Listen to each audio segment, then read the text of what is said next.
Peter Warren dan August Cole. Dia tulis dalam sebuah fiksi ilmiah, Ghost Fleet, diprediksi 2030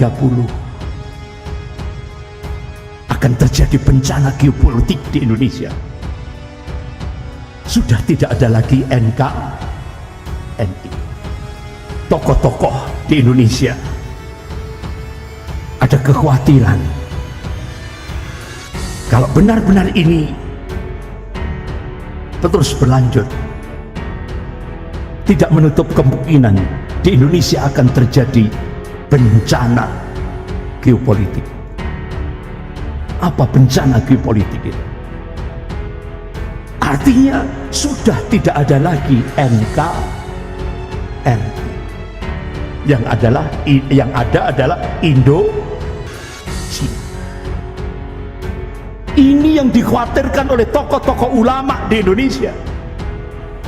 Konsekuensi Cina memberikan bantuan hutang pada Indonesia 647 triliun. Target tahun 2020 10 juta rakyat Cina wajib sudah ada di Indonesia. Dan 10 juta itu bukan buruh, tapi tentara merah.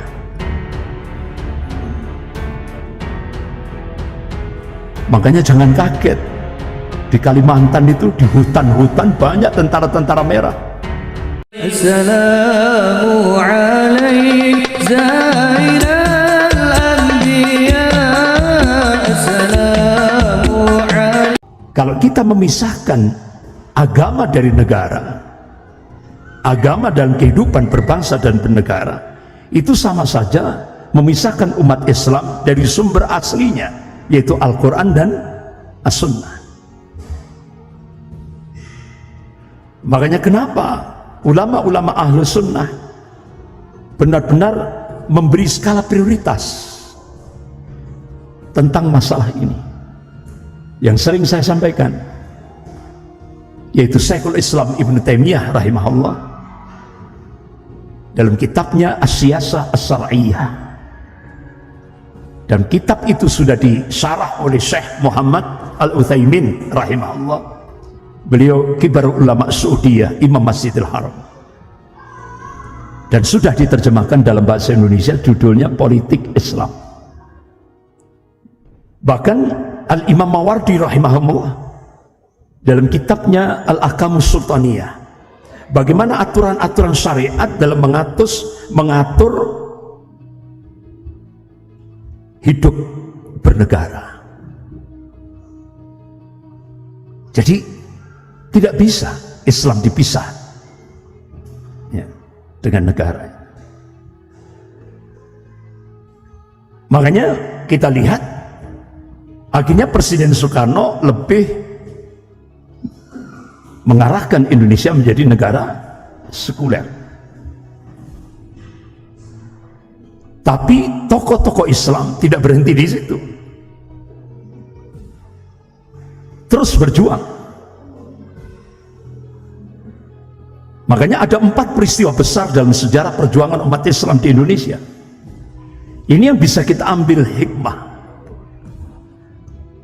untuk memotivasi kita untuk Indonesia ke depan. Yang pertama, 4 sejarah itu. Sejarah yang pertama, terjadinya perdebatan sengit dalam Badan Penyelidik Usaha Persiapan Kemerdekaan Indonesia antara wakil umat Islam melawan wakil kaum nasionalis sekuler, yaitu PNI di bawah pimpinan Soekarno. Ada pertarungan yang dahsyat pada saat itu. Tentang apa? Rumusan dasar negara pasca Indonesia merdeka. Akhirnya tepat tanggal 22 Juni 1945 dicapailah rumusan kompromi yang disebut dengan Piagam Jakarta. Ini perjuangan ulama-ulama dulu. Tujuannya apa? Untuk ittiba kepada Rasulullah SAW ketika Rasulullah sebagai kepala negara di Madinah Al-Munawwarah. Karena rakyat yang dipimpin oleh Rasulullah SAW itu multikultural. Ada Islam, Yahudi, Nasrani, Majusi, dan sebagainya dan sebagainya. Sehingga Rasulullah mengambil satu kebijakan, memunculkan untuk mengikat semua penduduk Madinah Al-Munawwarah, yaitu dengan piagam Madinah. Nah, ulama-ulama dulu ittiba kepada Rasulullah. Kalau di Madinah ada piagam Madinah, di Indonesia ada piagam Jakarta.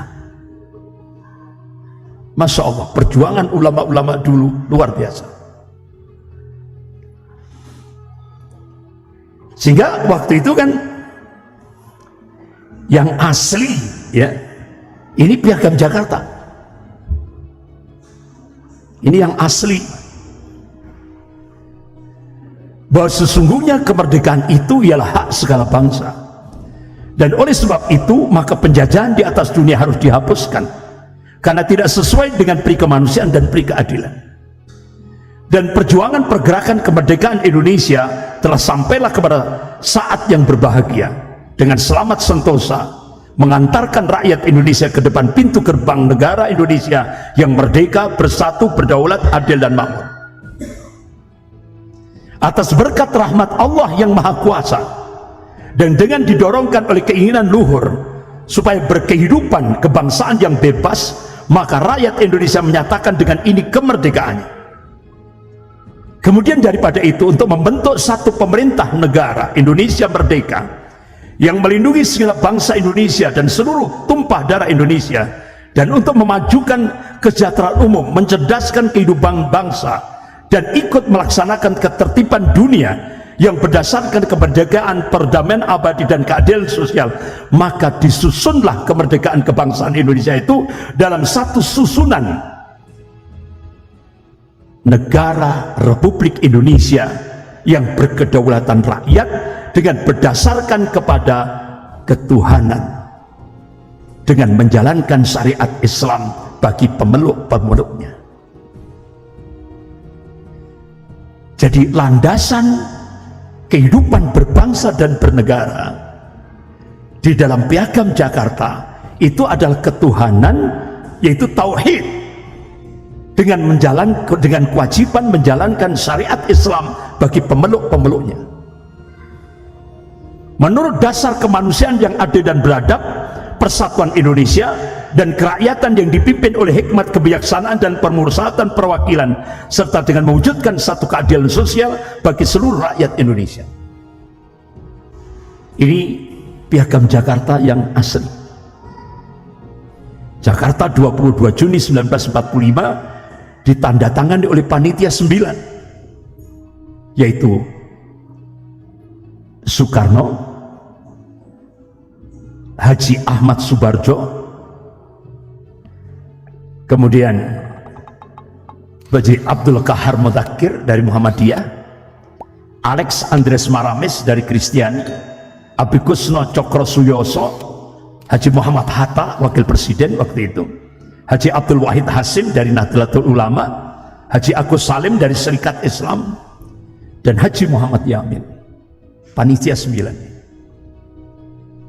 sampai Indonesia merdeka 17 Agustus 1945. Sehingga seluruh ulama seluruh Indonesia mengucapkan kalimah tahmid, alhamdulillahirabbil alamin. Ini perjuangan ulama-ulama dulu. Piagam Jakarta.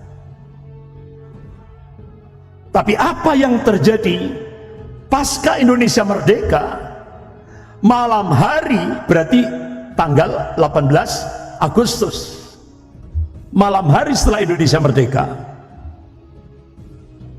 umat Kristiani dari Indonesia bagian timur lewat opsir Jepang ultimatum, manakala 7 kata dalam Piagam Jakarta itu tidak dihapus, umat Kristiani Indonesia bagian timur akan lepas dari negara Republik Indonesia. Nah, pada saat itu 3 tokoh ulama yang memperjuangkan Piagam Jakarta ini. Siapa? Yang pertama yaitu Kiai Haji Abdul Qahar Mudzakkir dari Muhammadiyah. Yang kedua Kiai Haji Abdul Wahid Hasim dari Nahdlatul Ulama. Yang ketiga Kiai Haji Agus Salim dari Serikat Islam. Itu yang memperjuangkan Piagam Jakarta. Sehingga malam 18 Agustus 1945 beliau sedang perjalanan pulang, sehingga akhirnya dalam kondisi kritis saat itu Bapak Kasman Singodimedjo minta kepada Bapak pimpinan pusat Muhammadiyah, Bapak Ki Bagus Hadikusumo, untuk menyelesaikan masalah kenegaraan ini. Itu permintaan dari Bung Hatta. Masya Allah. Otomatis insya Allah beliau istikharah. Beliau istikharah. Beliau mencoba untuk mengkaji bagaimana perjanjian Hudaybiyah yang dilakukan oleh Rasulullah kepada orang-orang kafir, sehingga akhirnya ini benar-benar kebijakan yang strategis. 7 kata dalam Piagam Jakarta itu dihapus, sehingga akhirnya yang tersisa apa? Ketuhanan. Titik. Ketuhanan yang menjalankan dengan kewajiban menjalankan syariat Islam bagi pemeluk-pemeluknya dihapus untuk menampung aspirasi umat Kristiani yang akan keluar dari Indonesia. Kalau itu tidak dihapus, akhirnya inilah benar-benar itu hasil istihad ulama. Syariat sama tauhid lebih tinggi mana? Syariat dengan tauhid lebih tinggi mana? Tauhid. Sehingga akhirnya syariat itu dihapus, ketuhanan ditambah dengan yang Maha Esa. Tauhid. Inilah perjuangan ulama. Oleh karena itu, Bapak-bapak, Ibu yang dirahmati Allah, makanya kenapa begitu kalangan merah berkuasa di Indonesia sekarang ini dirubah lagi dengan keputusan Presiden tahun 2016. Bukan Piagam Jakarta yang itu sudah menjadi ketentuan konstitusi nasional tanggal 18 Agustus 1945 dikembalikan pada versi pribadi, yaitu 1 Juni 1945 ketika merah berkuasa. Ini jadi pertarungan itu kembali lagi. Sehingga Bapak-bapak, Ibu yang dirahmati Allah, itu yang pertama. Terus yang kedua, ini benar-benar sejarah perjuangan tokoh-tokoh ulama dulu. Dibentuknya Partai Masyumi dalam Kongres Umat Islam pada tanggal 7 sampai 8 November 1945, bertepatan tanggal 1 sampai 2 Zulhijjah 1364 Hijriah di Gedung Mu'alimin Muhammadiyah Yogyakarta.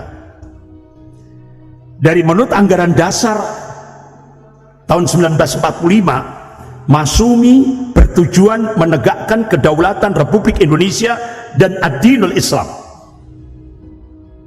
dan melaksanakan cita-cita Islam dalam urusan kenegaraan. Ini sejarah perjuangan tokoh-tokoh Islam dalam kehidupan berbangsa dan bernegara. Kemudian yang ketiga, sejarah yang ketiga, proklamasi NII, Negara Islam Indonesia, oleh Kartosuwiryo tanggal 7 Agustus 1949. Akibat kekecewaan yang memuncak terhadap perjuangan Republik Indonesia yang cenderung bersikap lunak terhadap penjajah Belanda. Tapi sayang, oleh Jenderal LB Murdani di Cilangkap dibuat diorama bahwa Kartosuwiryo melakukan bugot, padahal tidak bugot itu. Mereka melakukan perlawanan terhadap penjajah Belanda, bukan bugot. Makanya Kepala Badan Intelijen Negara Bapak Letnan Jenderal Z.A. Maulani, beliau memberikan wasiat, saya minta kepada generasi-generasi muda untuk merubah apa yang ada di Cilangkap itu. Itu benar-benar kesalahan sejarah. Tidak ada umat Islam itu buat berontak, enggak. Ini melakukan kenapa? Karena ini kekecewaan yang memuncak terhadap perjuangan NII yang cenderung melunak dengan penjajah Belanda. Ini. Tapi alhamdulillah Pak Fadrizon akhirnya mengungkap foto-foto terbaru perjuangan Kartosuwiryo. Sampai akhirnya Profesor Anhar Gonggong, Gonggong yang pakar sejarah itu, loh ini sesuatu yang baru. Tapi selama ini Kartosuwiryo diidentikan dengan bugot. Begitu Fadlizon jadi salah satu dari anggota DPR Komisi 1 kalau tidak salah, mengungkap tentang foto-foto tentang perjuangan Kartosuwiryo sampai beliau dieksekusi, ditembak. Luar biasa keistiqomahan beliau. Beliau bukan bugot itu. Jadi ini yang perlu diluruskan sejarah. Kemudian yang keempat, terjadinya debat di Majelis Konstituante pada tahun 1957 sampai 1959 antara wakil umat Islam melawan wakil kaum nasionalis sekuler dan wakil dari umat Kristiani untuk memperjuangkan Islam sebagai dasar negara di Indonesia. Ini perjuangan terakhir tokoh-tokoh Islam ketika di Majelis Konstituante, sampai akhirnya deadlock. Akhirnya Presiden Soekarno mengeluarkan dekret Presiden 5 Juli 59. Jadi 4 peristiwa ini membuktikan bahwa perjuangan tokoh-tokoh Islam setelah mengusir penjajah dari negeri ini, mereka meyakini bahwa urusan agama tidak bisa dipisahkan dengan negara atau politik. Ini bisa kita ambil spirit perjuangannya. Tapi sayang, sekarang ini kan mindset umat Islam itu lebih banyak dicetak oleh media mainstream, baik itu media cetak maupun media elektronik. Contoh ini, propaganda politik yang seringkali dimunculkan. Islam itu tinggi, ulama itu mulia, politik itu kotor. Itu.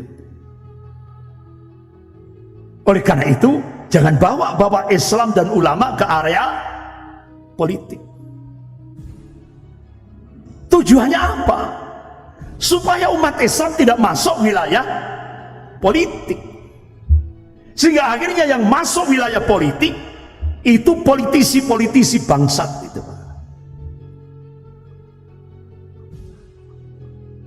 Itu. Yang jauh dari nilai-nilai din agama.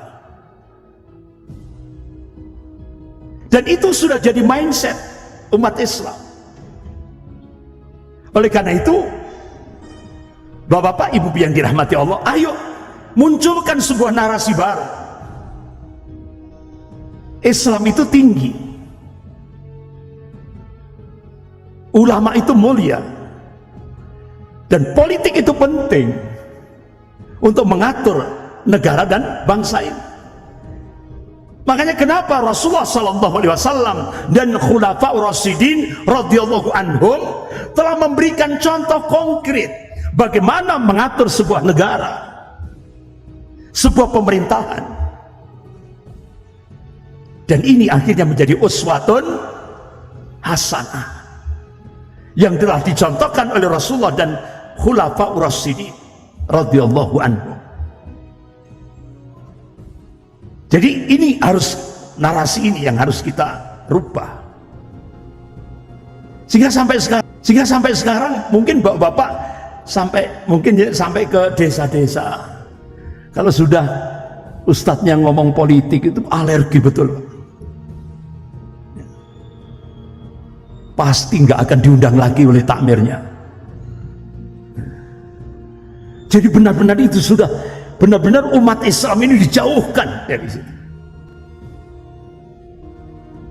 Itu. Sehingga akhirnya apa yang terjadi? Ketika umat Islam mindsetnya sudah dirubah oleh mereka, kalangan merah, lewat media mainstream, sehingga akhirnya mereka yang berkuasa. Ketika mereka berkuasa, umat Islam yang mayoritas ini dipaksa untuk menjadi minoritas. Bukan minoritas dhimmi, minoritas harbi. Benar enggak? Jadi kita ini yang mayoritas ini dipaksa untuk menjadi minoritas, tapi diperlakukan bukan minoritas dhimmi, tapi minoritas harbi yang dimusuhi. Sehingga akhirnya gerakan Islamofobia terstruktur, sistematis, masif sekali. Ditambah dengan stigma radikalisme, ditambahi lagi sekarang ekstremisme, sehingga semakin hari umat Islam semakin jauh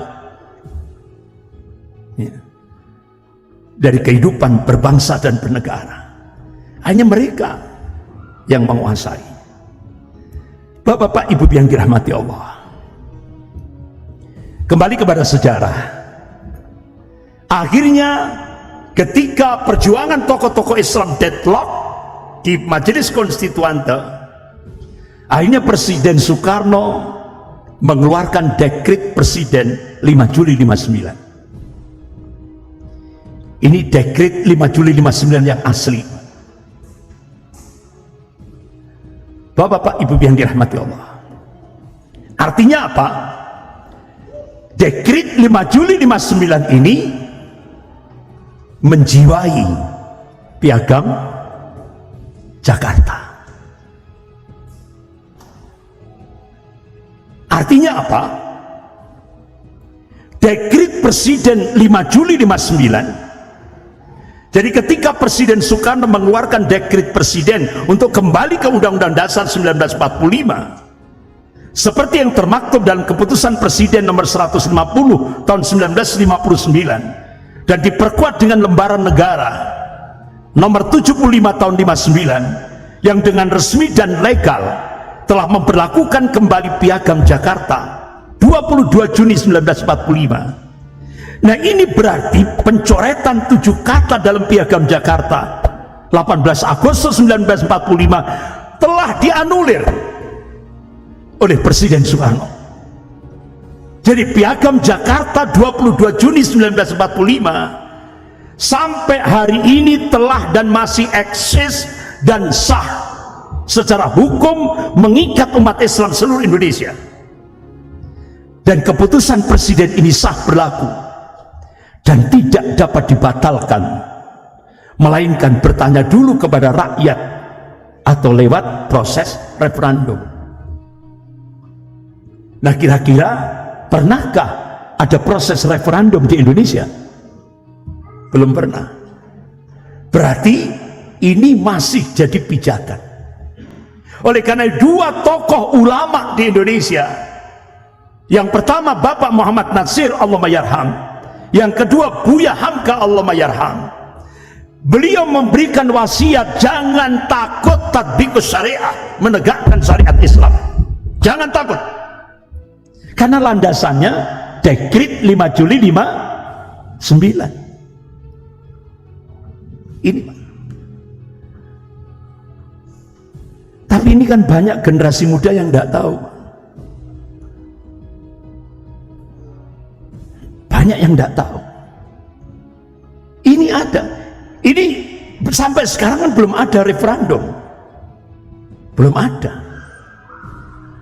Tapi akhirnya apa yang terjadi? Begitu Merah berkuasa,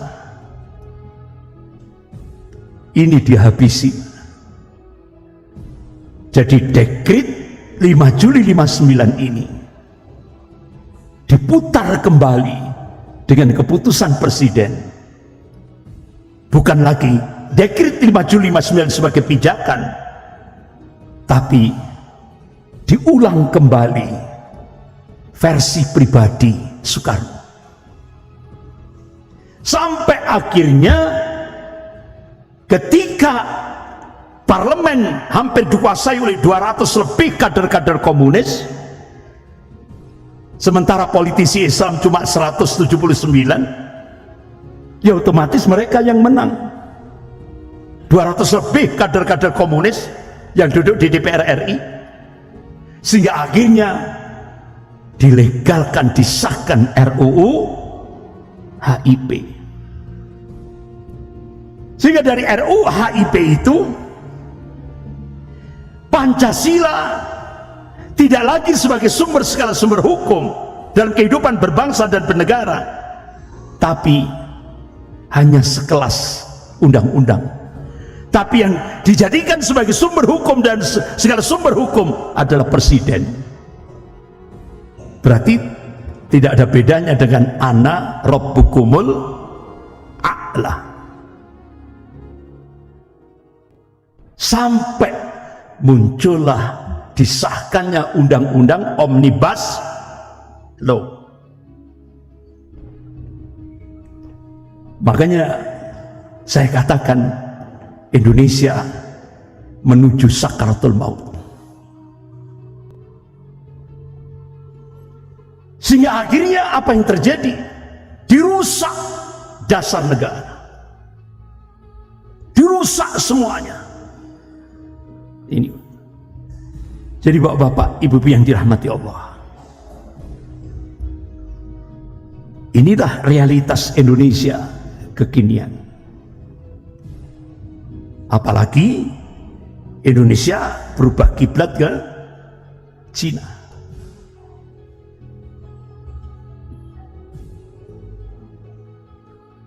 Ada sebuah program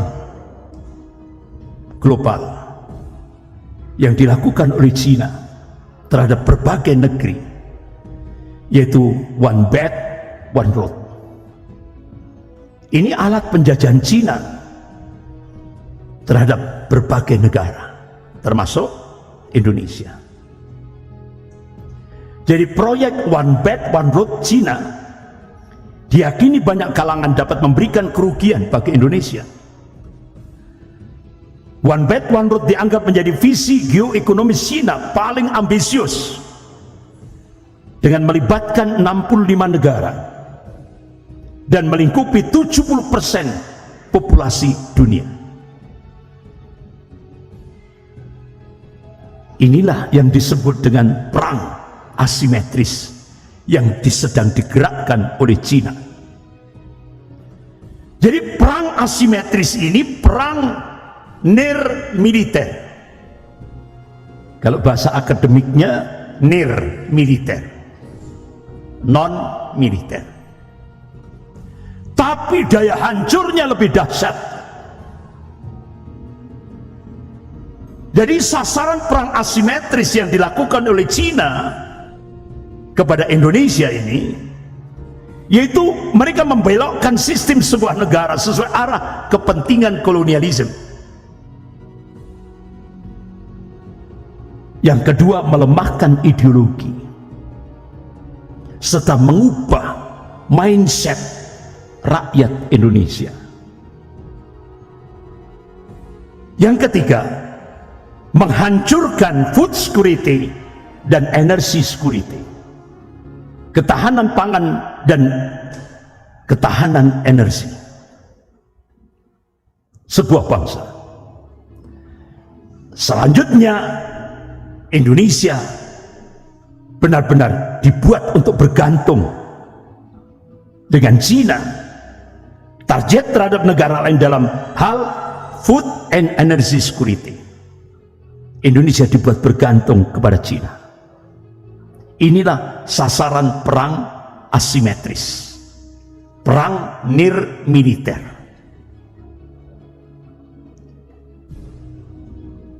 Jadi strategi politik Cina, one country and two system, satu negara dua sistem, yaitu sistem negara dengan elaborasi ideologi sosialis komunis dan kapitalis sekuler. Dengan kata lain, model perekonomian boleh saja bebas sebagaimana kapitalisme berpola mengurai pasar, namun secara politis tetap dalam kontrol negara, yaitu Ceki Partai Komunis Cina. Artinya apa? Pengusaha-pengusaha besar Cina boleh membuka ladang-ladang investasi di luar negeri seperti contoh di Indonesia, tapi syaratnya harus di backup di belakangnya oleh tentara merah. Kira-kira sudah terjadi tidak di Indonesia? Sudah. Ini yang menyampaikan itu tidak tanggung-tanggung Wakil Perdana Menteri Cina, Liu Yangdong, di Auditorium FISIP Universitas Indonesia. Konsekuensi Cina memberikan bantuan hutang pada Indonesia 647 triliun, target tahun 2020 10 juta rakyat Cina wajib sudah ada di Indonesia. Dan 10 juta itu bukan buruh, tapi tentara merah.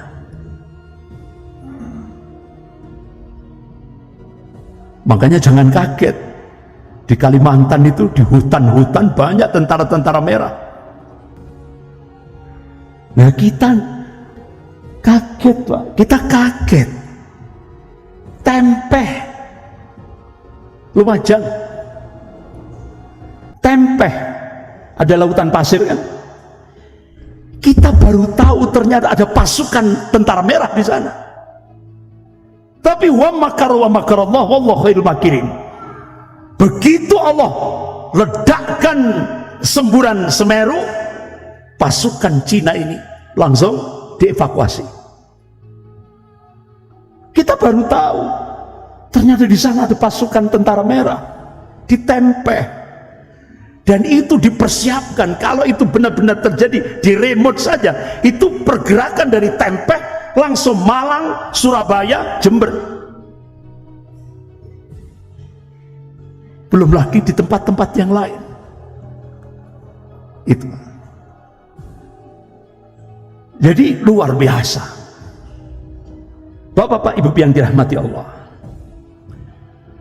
jadi presiden menerima kunjungan kepala Politbiro hubungan internasional dan luar negeri dari Partai Komunis Cina.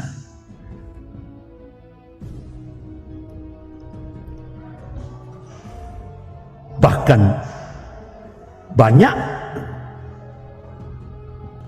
tokoh-tokoh di Indonesia ada kekhawatiran kalau benar-benar ini terus berlanjut, tidak menutup kemungkinan di Indonesia akan terjadi bencana geopolitik. Apa bencana geopolitik itu? Artinya sudah tidak ada lagi NKRI. Yang ada adalah Indo-Cina. Ini yang dikhawatirkan oleh tokoh-tokoh ulama di Indonesia. Bahkan Jepang sudah memberikan warning kepada Indonesia, awas, bahaya imperialisme kuning. Imperialisme kuning itu apa? Cina. Jepang yang pernah jajah Indonesia 3,5 tahun itu masih empati kepada Indonesia. Hati-hati Indonesia, hati-hati, bahaya imperialisme kuning. Bahkan dua pakar intelijen dunia, dua pakar perang dunia, Peter Warren dan August Cole, dia tulis dalam sebuah fiksi ilmiah, Ghost Fleet, diprediksi 2030 akan terjadi bencana geopolitik di Indonesia. Sudah tidak ada lagi NKRI. NKRI sudah tidak ada. Bahkan pakar guru besar ilmu politik Universitas Indonesia, Profesor Nazaruddin Samsudin, sudah memprediksi, mengingatkan kelak Indonesia akan dikuasai keturunan Cina. 9 naga. Buktinya Dr. Rizal Ramli ketika melakukan gugatan di Mahkamah Konstitusi gagal. Ternyata siapa presiden yang akan datang itu semuanya di kantong oligarki. 9 naga. Mereka betul-betul mengendalikan Indonesia. Bahkan 2 mantan panglima memberikan kritik yang cukup tajam.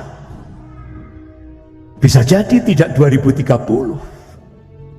bisa jadi lebih awal akan terjadi bencana geopolitik. Sampai Jenderal Purnawian Joko Santoso sudah meninggal beliau. Jangan banyak bicara Pancasila, tapi kedaulatan diberikan pada orang lain. Bahkan sampai Letnan Jenderal Sarwan Hamid, Letnan Jenderal TNI Purnawian Sarwan Hamid, saya menilai presiden dan jajarannya berpotensi jadi pengkhianat bangsa. Benar enggak kira-kira statement beliau ini? Benar enggak? Jadi beliau memberikan statement di media, saya menilai presiden dan jajarannya berpotensi jadi pengkhianat bangsa.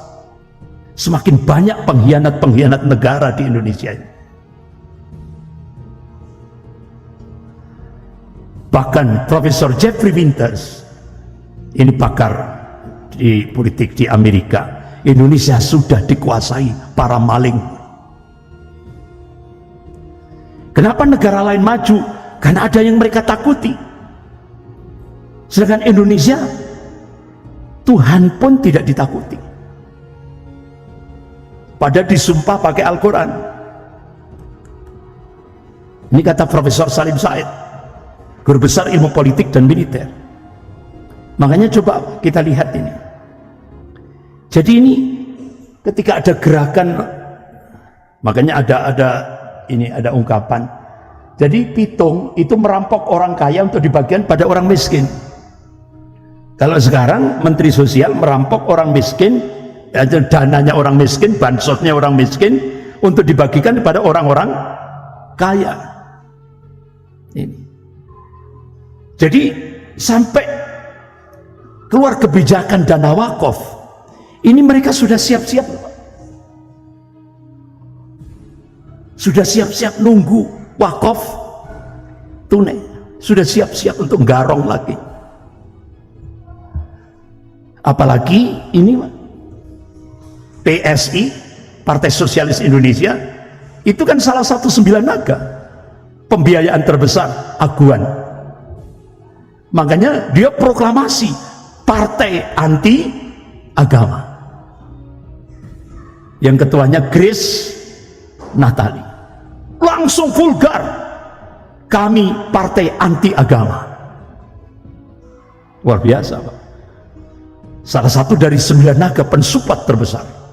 Ini sudah disiapkan. Makanya Profesor Haidar Nasir, Ketua PP Muhammadiyah, sekuat apapun jihad konstitusi yang dilakukan oleh Muhammadiyah, hasilnya akan hambar ketika berhadapan dengan oligarki kekuasaan dan politik yang kering dari kesadaran cita-cita luhur bangsa. Sampai beliau ini bahasanya santun, Pak, tidak pernah kasar, tapi terakhir beliau katakan ini sudah bebal, sudah sampai seperti itu.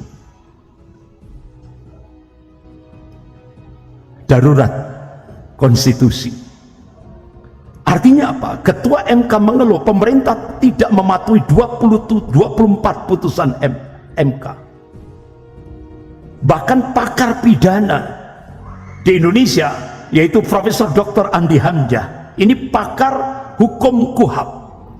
Jadi hukum di Indonesia sejak saya di Orde Lama, Orde Baru dan Reformasi, baru kali ini saya rasakan paling buruk.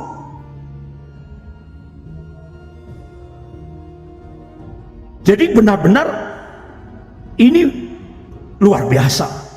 Bahkan Indonesia darurat keadilan, tambah lagi darurat hutang. Yang terakhir sebagai penutup, apa yang disampaikan oleh mantan Panglima TNI Jenderal Gatot Nurmantio tanggal 16 Juli 2019. 16 Juli 2019, beliau memberikan statement, benteng terakhir NKRI adalah umat Islam. Benteng terakhir NKRI adalah umat Islam. Pertanyaannya, TNI di mana, Pak? Ternyata terjawab sudah. Visi misi yang dimunculkan oleh Panglima TNI sekarang, visi Panglima TNI yang sekarang, Pak Hadi, itu tidak lagi berlandaskan Pancasila, tapi Ekasila, Trisila, Ekasila, gotong royong. Habis.